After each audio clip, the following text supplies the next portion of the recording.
Bueno, entonces ahora vamos con la parte 4 de las preguntas de repaso de los temas de neonatología. Y bueno, vamos a empezar por la enfermedad hemorrágica del recién nacido. ¿Qué es la enfermedad hemorrágica del recién nacido? Es una coagulopatía adquirida del recién nacido que va a ser secundaria a la deficiencia de los factores de coagulación dependientes de vitamina K. Entonces, ¿qué es la vitamina K? Es un cofactor esencial para la activación de los factores de coagulación 2, 7, 9 y 10, además de la proteína C y la proteína S y la vía de carboxilación de los residuos de glutamato específicos. Entonces, ¿cuál es la fisiopatología de la enfermedad hemorrágica del recién nacido? Bueno, la deficiencia de esta vitamina produce una inadecuada actividad de estos factores y como consecuencia hemorragias. Entonces, todos los recién nacidos tienen una deficiencia relativa de vitamina K debido a que esta vitamina atraviesa pobremente la placenta. Entonces, ¿cuáles son los datos de laboratorio que se encuentran en la enfermedad hemorrágica del recién nacido? TP aumentado, TTP normal o alto, TT normal o plaquetas normales. Entonces, ¿cuál es la epidemiología de la enfermedad hemorrágica del recién nacido? La incidencia de manera global es de 4.4 a 7.2 casos por cada 100.000 nacimientos. Entonces, ¿cuáles son los factores de riesgo para la forma clásica de la enfermedad hemorrágica del recién nacido? Pues que hay una baja transferencia placentaria de vitamina K, lactancia materna exclusiva sin profilaxis, falta de flora intestinal e ingesta oral disminuida. Entonces, ¿cuáles son los factores de riesgo para la forma tardía de la enfermedad hemorrágica? Está relacionada con otros factores y complicaciones que van a intervenir en la síntesis y la reserva de los factores de coagulación. Entonces, ¿cuáles van a ser las manifestaciones dependiendo de la variedad? Vamos a tener la temprana, que se da en las primeras 0 a 24 horas. Aquí se va a presentar un sangrado grave manifiesto en el sistema nervioso central, un cefalohematoma o intraabdominal. Tenemos la clásica, que esta aparece desde el segundo hasta los 7 días de vida, que es la forma más común. Hay que recordar, la clásica es la forma más común de los 2 a los 7 días de vida. Y los sitios de sangrado típico van a ser el tubo digestivo, el cordón umbilical, los sitios de venopunción nasal o cutáneo. Y vamos a tener la tardía, que aparece entre los 2 a 6 meses, que su expresión clínica puede ser variable. El sangrado habitualmente va a ser del sistema nervioso central en el 60% de los casos y se manifiesta por vómito, fontanela abombada, palidez, rechazo al alimento, convulsiones y muchos presentan hemorragias multifocales. Entonces, ¿cómo se establece el diagnóstico de la enfermedad hemorrágica del recién nacido? Necesitamos un INR igual o mayor a 4 y por lo menos uno de los siguientes datos, que es con una cuenta de plaquetas normal, fibrinógeno normal, regreso a la normalidad del TP tras la administración de vitamina K o una concentración elevada de proteínas inducidas por la ausencia de vitamina K. ¿Cuál es el tratamiento? Pues depende de la gravedad de la hemorragia. Si es una hemorragia leve, solo hay que aplicar la vitamina K intravenosa a una dosis de 1 a 2 miligramos. Si es una hemorragia severa, primero tenemos que dar el plasma fresco congelado de 10 a 15 mililitros por kilogramo o un concentrado con complejo protrombónico, además de la administración de vitamina K parenteral. Justo iniciamos con esto para reponer los factores de coagulación que hacen falta. ¿Y cuál es la forma de prevención principal para la enfermedad hemorrágica del recién nacido? Pues es la administración de vitamina K intramuscular a todos los recién nacidos a una dosis única de 1 miligramo, preferentemente dentro de las primeras 6 horas tras el nacimiento. Entonces, típicamente para estos casos de esta enfermedad hemorrágica del recién nacido van a ser casos de bebés que nacen en su casa o con partera a los que no se les aplicó la vitamina K intramuscular al momento del nacimiento. Entonces empiezan a presentar estos sangrados por el cordón umbilical y todo esto. Entonces es como el cuadro clínico general que dan en esta enfermedad. Entonces, ahora pasamos a la sepsis neonatal. ¿Qué es la sepsis neonatal? Representa una de las formas de síndrome de respuesta inflamatoria sistémica en presencia o como resultado de una infección sospechada o confirmada. Y es un síndrome clínico en un nacido de 28 días de vida o menos, o sea, pues neonatal, que se manifiesta por signos sistémicos de infección y aislamiento de un patógeno bacteriano en el torrente sanguíneo. Entonces, ¿cómo se puede clasificar la sepsis neonatal? Puede ser clasificada por su tiempo de aparición, o sea, con la base con base a la edad cronológica o por su mecanismo de transmisión. Entonces tenemos la sepsis neonatal de inicio temprano, que es antes de los 7 días, que aquí típicamente es transmitida de forma vertical con contaminación ascendente de líquido amniótico por bacterias que colonizan el canal vaginal. Hay que pensarlo sobre todo en E. coli y Klebsiella, aunque también puede ser por Streptococcus agalacti, Streptococcus pneumoniae y Staph aureus. Entonces, si es una sepsis de inicio temprano, hay que pensar que fue de manera vertical la forma de transmisión. Si ya es una de inicio tardío, o sea, después de los 7 días de vida, hay que pensar que es una transmisión horizontal, o sea, nosocomial dentro del hospital, por lo que existe una gran cantidad de bacterias involucradas, como pueden ser cocos gram positivos como Staph epidermidis, Staph aureus, Streptococcus pneumoniae, enterococos, Bacillus gram negativos, Pseudomonas, Acinetobacter, Listeria y hongos. Entonces, generalmente la aparición de la sepsis nos indica más o menos qué patógenos pueden ser y pues lo importante, los días, menos de 7 días vertical y más de 7 días nosocomial. Entonces, ¿cuáles son los factores de riesgo para una transmisión vertical? Pues falta de cuidados prenatales, ruptura prematura de membrana, sobre todo cuando duran más de 18 horas, fiebre materna intraparto, un parto prematuro de menos de 37 semanas de gestación, corioamnionitis, infección del tracto urinario de la madre, colonización materna por Streptococcus agalacti. Entonces, ¿cuáles son las características de una sepsis de origen vertical? O sea, una sepsis temprana, los microorganismos se localizan en el canal vaginal de la mamá, entonces la infección se produce por vía ascendente al final de la gestación o por colonización durante el parto. Generalmente inicia en las primeras 72 horas de vida y se manifiesta de manera subaguda. ¿Y cuáles van a ser las características de una sepsis de origen nosocomial? Pues los microorganismos van a ser procedentes del entorno hospitalario, sobre todo los bebitos que están en Leucin, por colonización del neonato, por contacto del personal de salud o a partir de material contaminado. Entonces, ¿cómo debe ser el abordaje diagnóstico en casos de sepsis? Pues es difícil ya que puede ser similar a otras enfermedades. Entonces, los signos de mayor valor predictivo para sepsis va a ser dificultad de alimentación, cambio en el nivel de actividad, temperatura axilar de menos de 35,5 o arriba de 37,5, taquipnea, que son más de 60 respiraciones por minuto, disociación torácica grave, quejidos, cianosis o crisis convulsivas. Entonces, ¿cuáles son los estudios recomendados en caso de sospecha de sepsis? Lo más importante, hemocultivo, cultivo, tinción de Gram, citoquímico de líquido cefalorraquídeo si es que se sospecha meningitis, urocultivo si se sospecha infección de las vías urinarias, PCR, hemograma, procalcitonina, interleucina 6, interleucina 8, aptoglobina, fibrinógeno y radiografía de tórax. Generalmente es para descartar cualquier otra condición porque el diagnóstico de sepsis no es tan común y pues se parece a muchas otras patologías. Entonces, ¿cuál es el tratamiento empírico recomendado en caso de sepsis neonatal? Si es una sepsis neonatal de inicio tardío o temprano vertical, se va a dar sobre todo ampicilina más aminoglucósido, que puede ser amicacina o gentamicina. Para una sepsis neonatal nosocomial, se va a dar cefalosporina de tercera generación, que puede ser cefotaxima, o cuarta generación como cefepime, o un carbapenémico como imipenem o meropenem, y cualquiera de estos tres más vancomicina. Entonces, para un Staph aureus meticilino sensible, pues dicloxacilina más un aminoglucósido, que es igual a amicacina o gentamicina. Y si es un Staph aureus meticilino resistente, la elección va a ser vancomicina. Entonces, ¿cuáles son los signos de choque séptico neonatal? Pues van a presentar hipotermia o hipertermia, alteración del estado de alerta, vasodilatación periférica o vasoconstricción con un llenado capilar de más de 2 segundos antes de presentar hipotensión, una frecuencia cardíaca disminuida de menos de 90 o elevada de más de 170 latidos por minuto.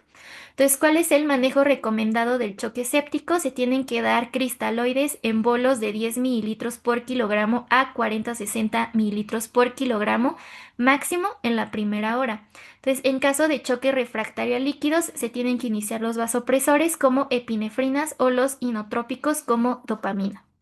Entonces, ahora pasamos específicamente a las infecciones intrauterinas y perinatales, así que suelen ser congénitas.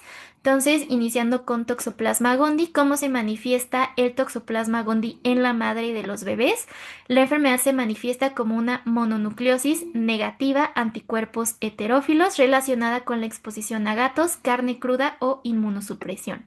Entonces, ¿cuándo ocurre la exposición de riesgo más alto para Toxoplasma gondii? Ocurre en las semanas 10 a 24 de gestación y la tasa es directamente proporcional al flujo placentario. Y la severidad de las manifestaciones clínicas en el neonato va a ser inversamente proporcional a la edad gestacional de contagio. Entonces, si el contagio fue a menor edad gestacional, las manifestaciones clínicas van a ser más graves que a una edad gestacional más avanzada. Entonces, ¿cuáles son las manifestaciones clínicas del neonato que tiene una infección por Toxoplasma gondii? Va a tener retraso en el crecimiento intrauterino, hidrops fetal, hidrocefalia, microcefalia, encefalitis, anormalidades en el líquido cefalorraquídeo, y aquí es muy importante los datos más característicos: calcificaciones intracraneales, pero son corticales y son difusas, además de convulsiones y corioretinitis, microftalmia, ictericia, hepatoesplenomegalia, linfadenopatía, fiebre, anemia, trombocitopenia y neumonitis. Y pues varios se pueden encontrar asintomáticos. Entonces, ¿cómo se establece el diagnóstico de una infección por Toxoplasma gondii? Se realiza con la detección de anticuerpos IgG, que puede ser seroconversión o cuadruplicación, IgM para confirmar e IgA para la confirmación de la infección congénita. Además, se tiene que hacer una evaluación neurológica y auditiva, TAC craneal y punción lumbar. Entonces, ¿cuál es el tratamiento específico para la infección congénita de Toxoplasma gondii? Va a ser la pirimetamina, que es suplementada con ácido fólico más sulfadiazina por un año, y se añade prednisona si es que existiera afectación cerebral o corioretinitis. ¿Cuáles pueden ser las secuelas de la toxoplasmosis congénita? Convulsiones, sordera, endocrinopatías, patología ocular y retardo mental. Entonces, ahora pasando a rubiola congénita, ¿cuándo debe sospecharse infección por rubiola? Debe sospecharse en los productos de madres seronegativas y no inmunizadas con fiebre y erupción pocos días antes del inicio del embarazo o durante el primer trimestre de este. Entonces, ¿después de qué semana existe un menor riesgo de contraer el síndrome de rubiola congénita? Después de la semana 16 de gestación, el riesgo de desarrollar el síndrome de rubiola congénita es de 0%. Entonces, mientras la infección sea más temprana en el embarazo, va a ser peor. Y después de la semana 16, el riesgo es prácticamente de 0%. Entonces, ¿cuáles son las manifestaciones clínicas de la rubiola congénita? Pues va a ser igual retraso en el crecimiento intrauterino, microcefalia, hidrocefalia, microftalmia, cataratas, glaucoma, aquí también muy importante, corioretinitis en sal y pimienta, hepatoesplenomegalia, ictericia de inicio temprano y la cardiopatía que más se relaciona con rubiola congénita, este es muy importante, persistencia del conducto arterioso, estenosis arterial pulmonar periférica, carditis, sordera neurosensorial o central, desórdenes conductuales, meningoencefalitis, petequias, anemia, trombocitopenia y leucopenia. El neonato puede encontrarse asintomático y diseminar el virus en orina, heces y secreciones faríngeas por un año.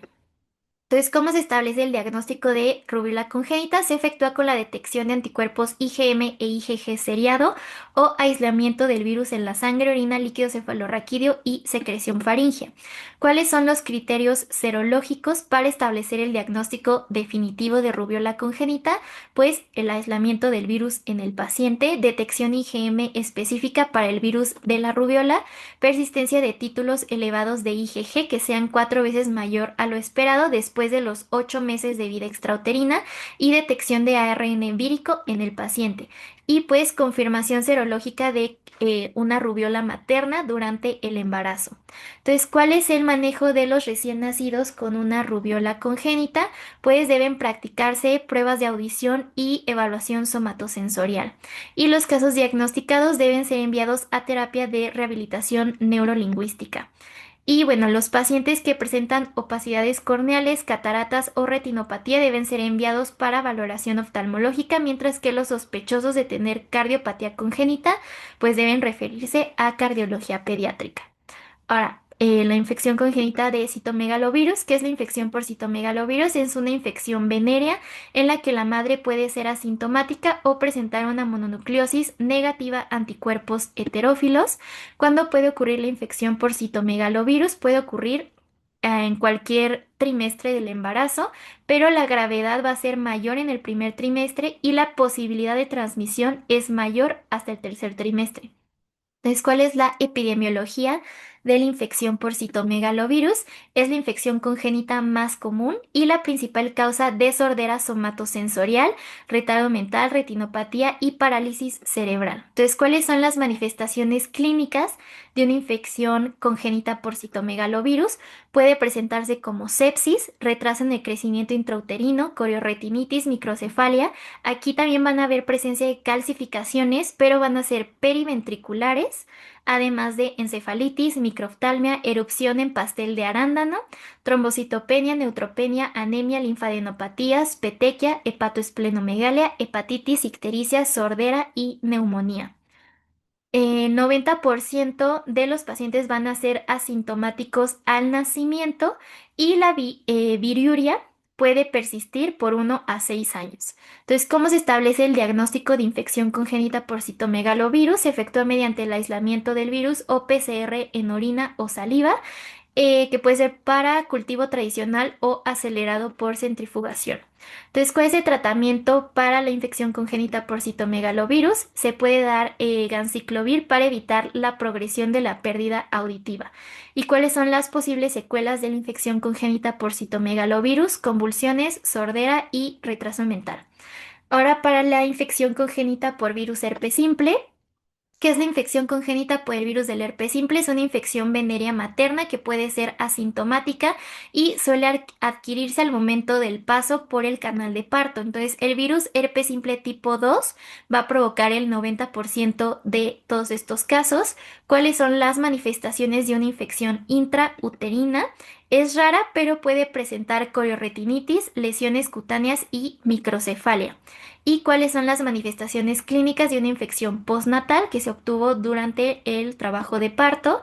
Encefalitis, enfermedad localizada, sobre todo en sistema nervioso central, piel, ojos, boca, o generalizada como en hígado o pulmón, hepatoesplenomegalia, fiebre, irritabilidad, convulsiones. Como es un virus herpes simple, vamos a esperar vesículas, queratoconjuntivitis y trombocitopenia. La mayoría van a ser asintomáticos al nacimiento y debutan entre los 5 y 10 días de vida extrauterina. Entonces, ¿cómo se realiza el diagnóstico de una infección congénita por virus herpes simple? El diagnóstico se efectúa mediante el cultivo de una vesícula cutánea, que nasofaringe, ojos, orina, sangre, líquido cefalorraquídeo, heces o recto. Y también se puede hacer por PCR de sangre, orina o líquido cefalorraquídeo. Entonces, ¿cuál es el tratamiento de elección en caso de una infección congénita por el virus herpes simple? Pues aciclovir. ¿Y cuáles son las posibles secuelas después de una infección congénita? Pues el retraso mental. Ahora pasando a varicela zóster. ¿Cuándo puede ocurrir la infección congénita de varicela zóster? La infección intrauterina puede ocurrir con la varicela materna durante el primer trimestre, o sea, en las primeras 20 semanas. ¿Cuáles son las manifestaciones clínicas de la infección congénita por varicela zóster? Dependen en el momento en el que se adquirió la infección en la gestante. Entonces, antes de las 20 semanas, o sea, en el primer trimestre, que tiene un riesgo de afectación fetal del 2%, en esta etapa puede cursar con muerte fetal, bajo peso, prematuridad, lesiones cutáneas que se siguen en el trayecto nervioso, cicatrices cutáneas zigzagueantes, neumonitis, cataratas, coriorretinitis o microftalmia, hidronefrosis, agenesia renal, encefalitis, hidrocefalia, paresia de extremidades, microcefalia, hipoplasia de colon izquierdo, atresia de colon, y puede haber aplasia, hipoplasia o atrofia cutánea u ósea y escoliosis. Entonces, ¿cuáles son las manifestaciones de una varicela neonatal?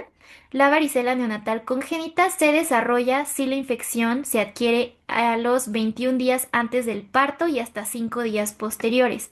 Entonces, se produce una enfermedad neonatal grave con afección visceral, sobre todo neumonía, hepatitis y hemorragias cutáneas, cuando la enfermedad materna ocurre 5 días antes o 2 días después del nacimiento. La mortalidad de esta forma representa el 30% de los casos. Entonces, ¿cómo se establece el diagnóstico de una infección por varicela zoster congénita? El diagnóstico se realiza con el aislamiento del virus a partir de las vesículas cutáneas y la detección de anticuerpos IgG significativamente elevados. También se puede hacer el PCR de cualquier líquido o tejido, siendo este último el de elección. Entonces la PCR va a ser el estudio de elección.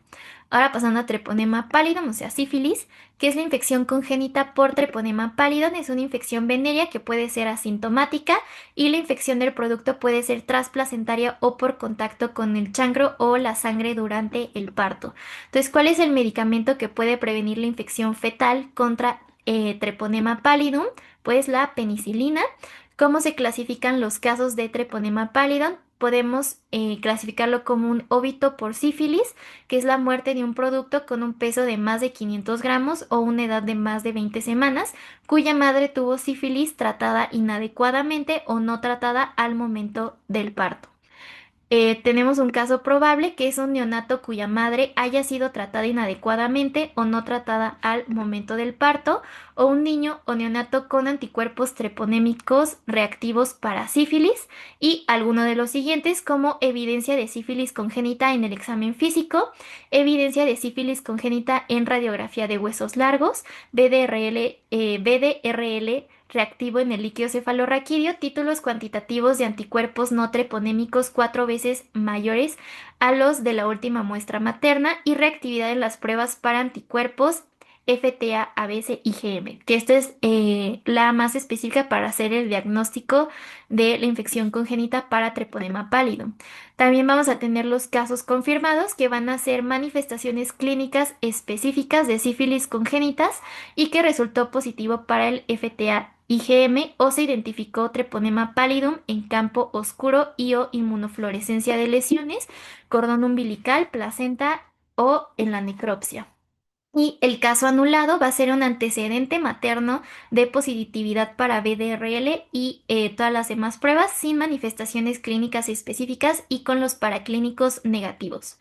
¿Cómo se manifiesta la sífilis congénita en el periodo neonatal temprano?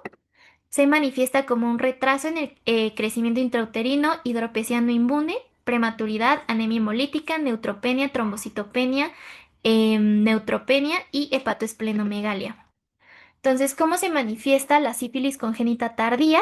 Se encuentran facies sifilíticas, dientes de Hutchinson, molares en forma de mora, que pueden ser los molares de Moon o de Fournier, erupción maculopapular descamativa, sobre todo en palmas y plantas y alrededor de la boca y el ano, articulaciones de Cluton, sordera, fisuras cutáneas radiales en la boca, nariz y ano, deformidad nasal en silla de montar, tercio interno clavicular ensanchado, hemoglobinuria paroxística fría, afección ocular o neurológica. Entonces, ¿cómo se realiza el diagnóstico de la sífilis congénita? Pues el diagnóstico se efectúa con microscopía de campo oscuro, con anticuerpos inmunofluorescentes, sobre todo cuando hay lesiones cutáneas como changros, condilomas latas o parches mucosos. Cuando el BDRL sérico o de líquido cefalorraquídeo y el citoquímico del líquido cefalorraquídeo muestran un aumento de conteo celular e hiperproteinorraquia. Y la positividad de IgM específica en el neonato confirma el diagnóstico de sífilis congénita. Entonces, ¿cuál es el tratamiento de elección en caso de sífilis congénita? Se tiene que dar penicilina G sódica cristalina por vía intravenosa por 14 días. ¿Cuáles son las secuelas de la sífilis congénita? Problemas dentales, patología ocular y síndrome nefrótico. Entonces, ahora pasamos a la infección congénita por parvovirus B19. ¿Cómo se presenta la infección congénita por parvovirus B19? Es el agente etiológico del eritema infeccioso. Se presenta con fiebre, erupción y artralgias en los adultos. Y en la infección fetal es una hidropesía no inmune, anemia fetal, neutropenia y trombocitopenia leves, pancitopenia transitoria, inflamación cardíaca y fibroelastosis subendocárdica. Entonces, ¿cómo se establece el diagnóstico? Pues por detección de anticuerpos IgM. ¿Cuál es el manejo? Pues transfusiones intrauterinas y postnatales, además de la monitorización materna prenatal.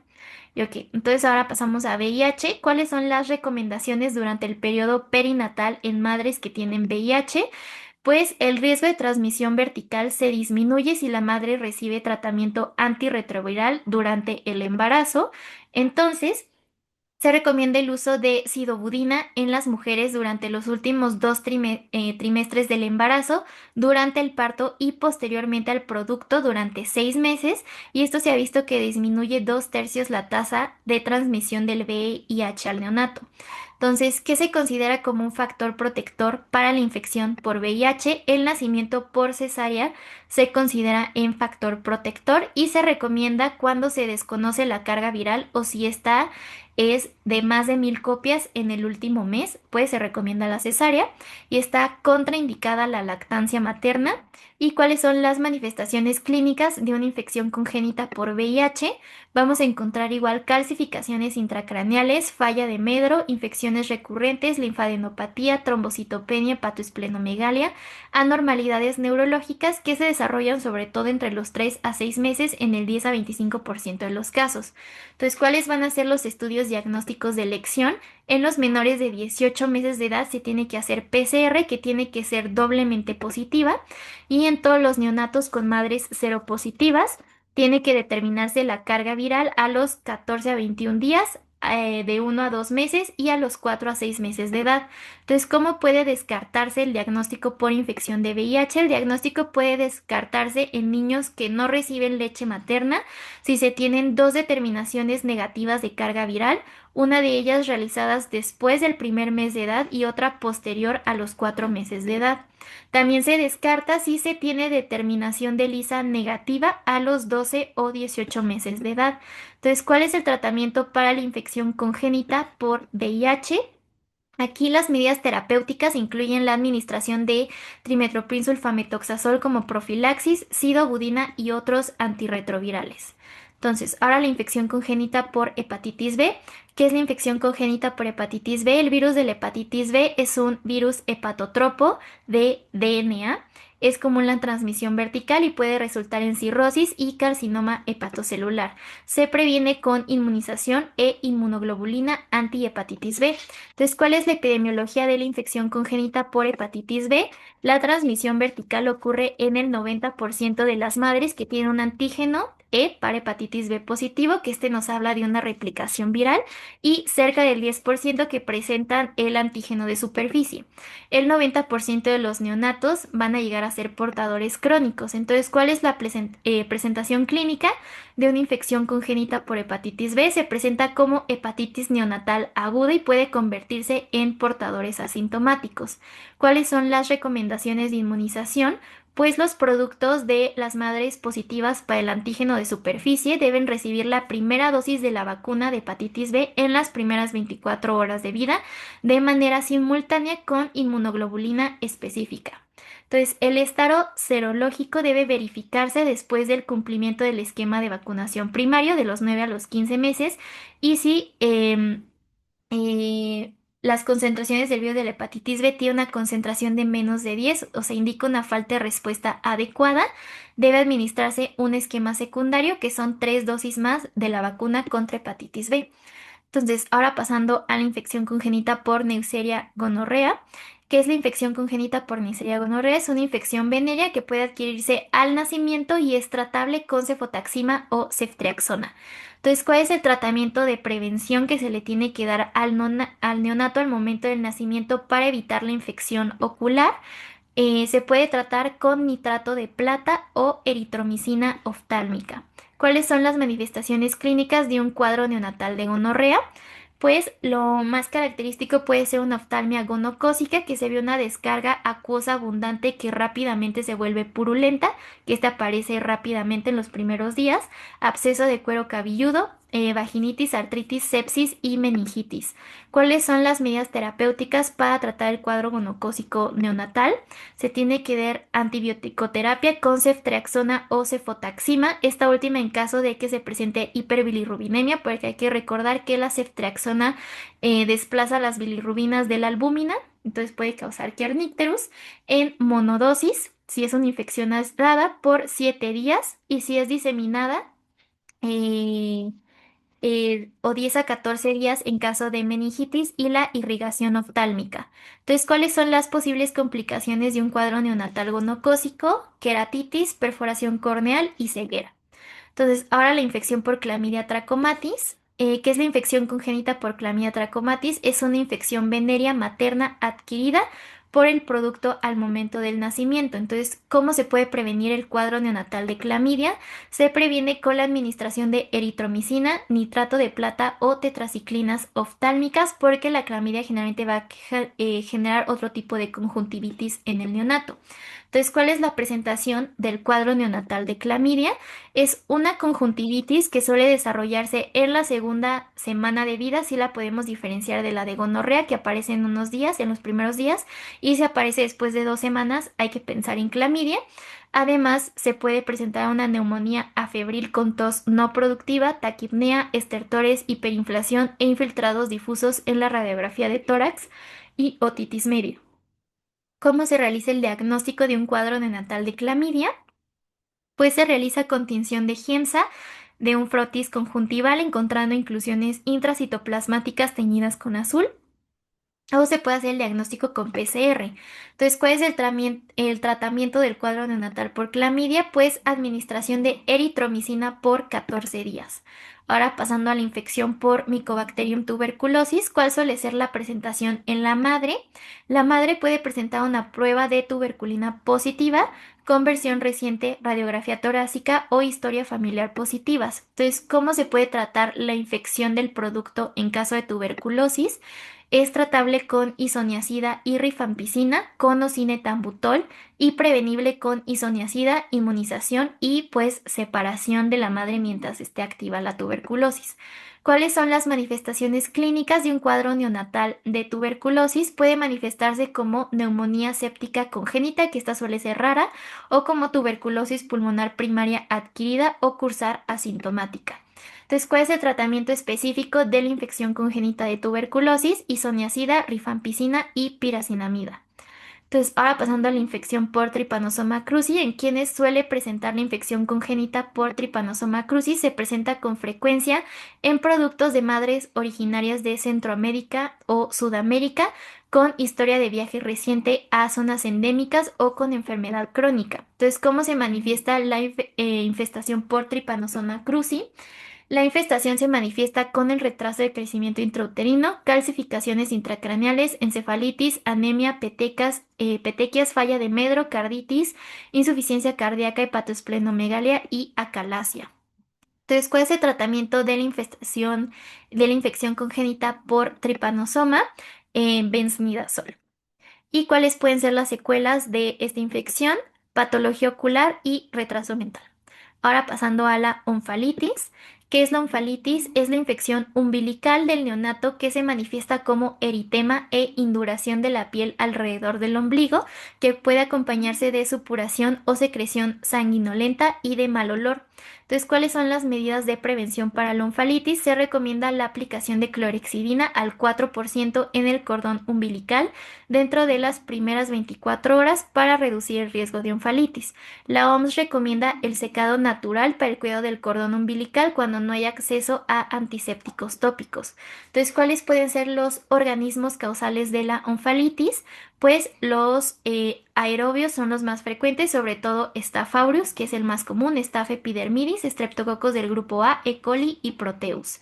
Entonces, más de un tercio de los casos se asocian a infecciones de anaerobios como Bacteris fragilis, Pseudostreptococcus o Clostridium perfringens. Entonces, Clostridium tetani sigue siendo el patógeno más importante en los países en vías de desarrollo.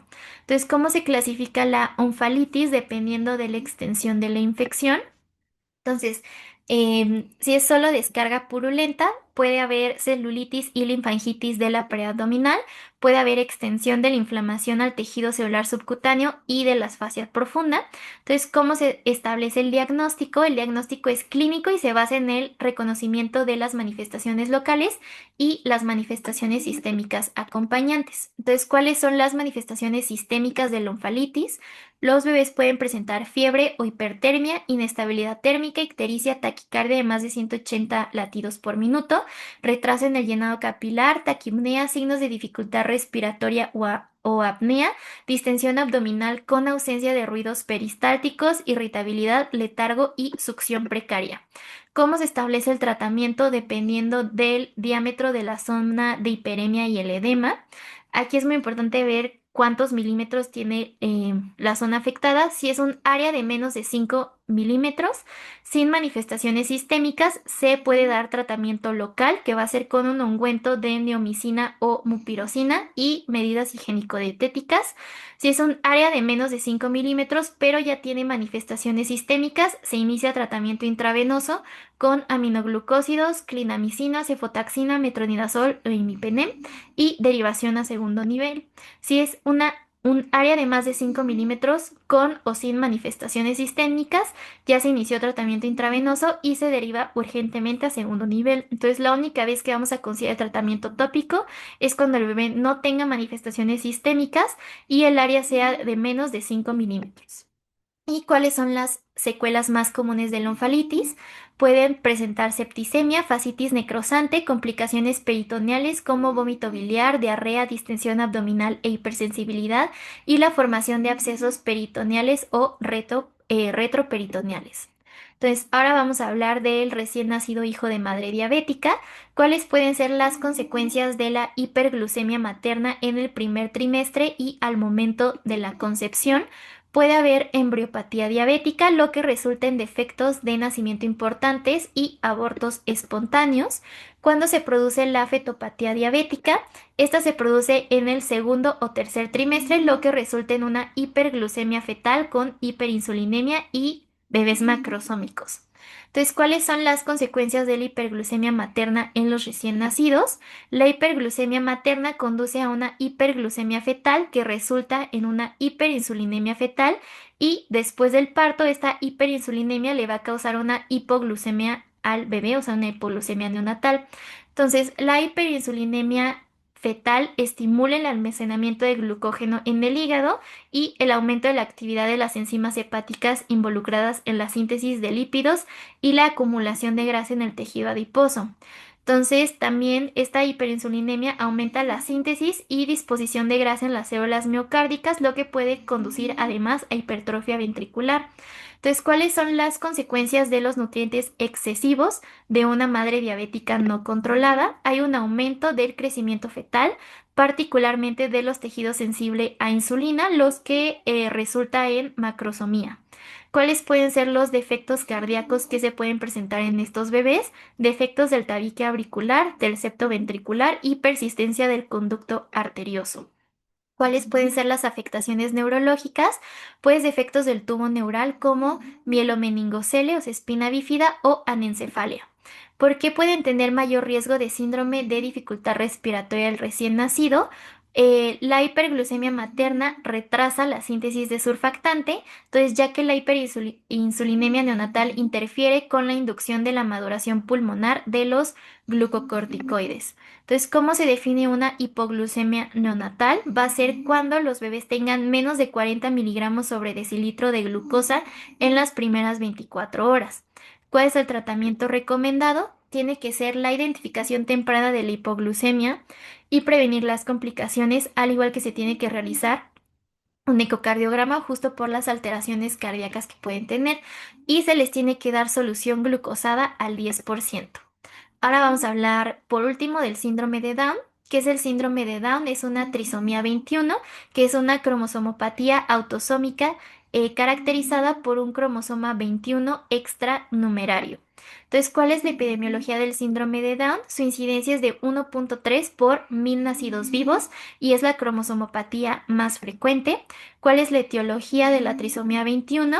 Pues en la mayoría de los casos, o sea, lo más común que puede ocurrir es la no disyunción durante la gametogénesis, que el 75% va a ser en la meiosis 1, por lo que hay un mayor riesgo de los productos concebidos a edades maternas más avanzadas.